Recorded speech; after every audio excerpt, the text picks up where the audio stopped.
Now I was up all night last night thinking to myself, Sebastian, what are you going to make for the final episode of Holiday Sweet Treats for my fans of Regester for dinner? And that's when I thought of Panna Cotta. I mean, even the name sounds fancy and elegant, Panna Cotta, but yet it's so easy and delicious to make. I'm Sebastian Regester, and in today's episode of Regester for dinner, you guessed it, we're going to be making a Panna Cotta with a berry sauce, so stay tuned.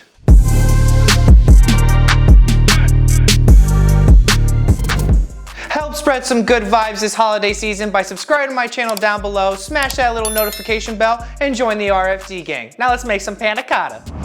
Step 1 in making your very easy Panna Cotta is preparing the cream with the gelatin. So I have over here, I have half a cup of heavy cream, pour that into a bowl.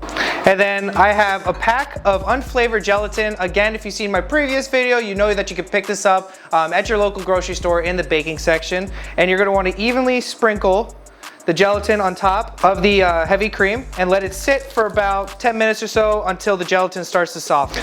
Panna Cotta in Italian actually means cooked cream. So you guessed it for the next step. We gotta cook some cream. So while I have my gelatin over here softening, I'm gonna take a cup and a half of heavy cream again, pour it into a saucepan that honestly I have a medium to medium low heat. And then I'm gonna take half a cup of granulated sugar, pour that into the pot as well. And we're honestly just going to heat this cream through. We're not gonna bring it up to a boil, just until it's heated through, the sugar has dissolved, then we're gonna take it off the heat.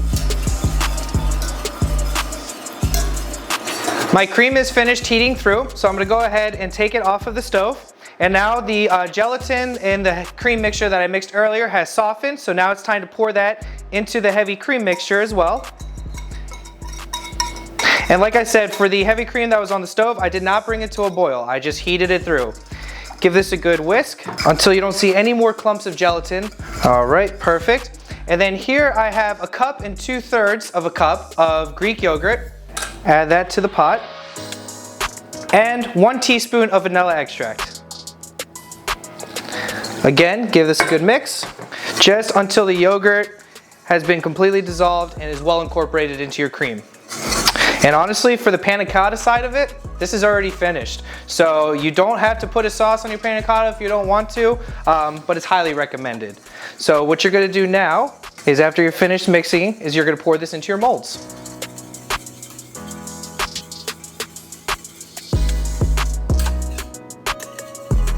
So the final step in making your Panna Cotta is pouring your filling into your mold. So I have here a 14-ounce ceramic ramekin that I've lightly greased with some cooking spray. And you're just gonna take your filling and pour it about 2/3 of the way up the ramekin. And yes, because this is gelatin, it's gonna take about 4 hours to set in the fridge. I apologize, I know my last video with the lime cheesecake also took 4 hours. It's crucial because you have to make sure that your gelatin sets, otherwise your Panna Cotta just won't be right.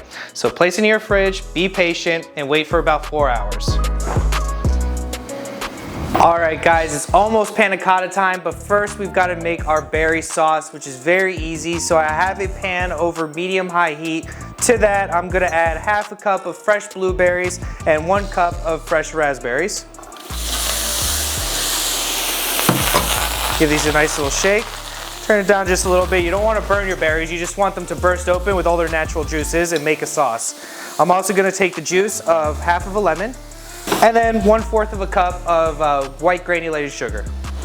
And then you're just gonna wanna stir this. I'm actually gonna turn it down to just medium high or just medium heat. And you're gonna wanna stir this for about 5 or 6 minutes at a low boil until, like I said, all of the natural juices from the fruits open up and it creates a wonderful sauce.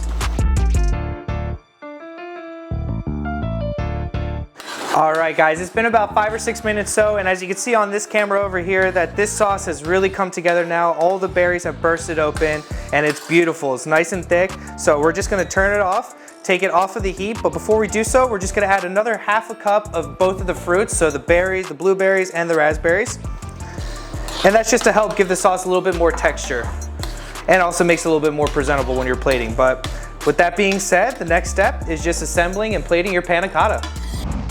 All right guys, so now the moment you've been waiting for, the plating. So the Panna Cotta has been ready. It's been sitting in the fridge for about 4 hours. So I'm gonna just take a paring knife and very gently just run it along the edges of your ramekin to just help release the Panna Cotta. And then what I'm gonna do is I'm gonna put my plate on top, flip the Panna Cotta over, Give it a couple good smacks, and that should help release it, which it did. Then we're gonna top it off with this beautiful berry sauce that we made earlier, which has had time to cool. You do wanna make sure that your berry sauce is nice and cooled down before you put it onto your panna cotta. And then to finish it off, a beautiful piece of mint.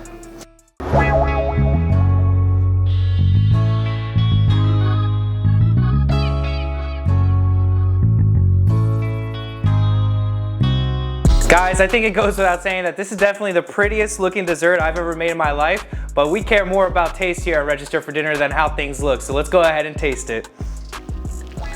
Oh man, I'm so excited. Wow.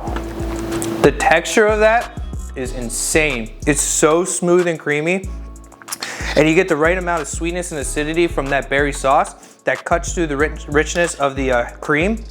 Scratch what I said last week about lime cheesecake being my favorite dessert. This one takes the cake. This is ridiculous. But before I go ahead and stuff my face more, we're done with yet another episode of Regester for Dinner. And I'm your host, Sebastian Regester. And if you enjoyed today's video, can't wait for us to cook something else up or bake something else up. Make sure you smash that like button, comment below, and subscribe. But until next time, stay hungry, my friends. I'm gonna finish this thing.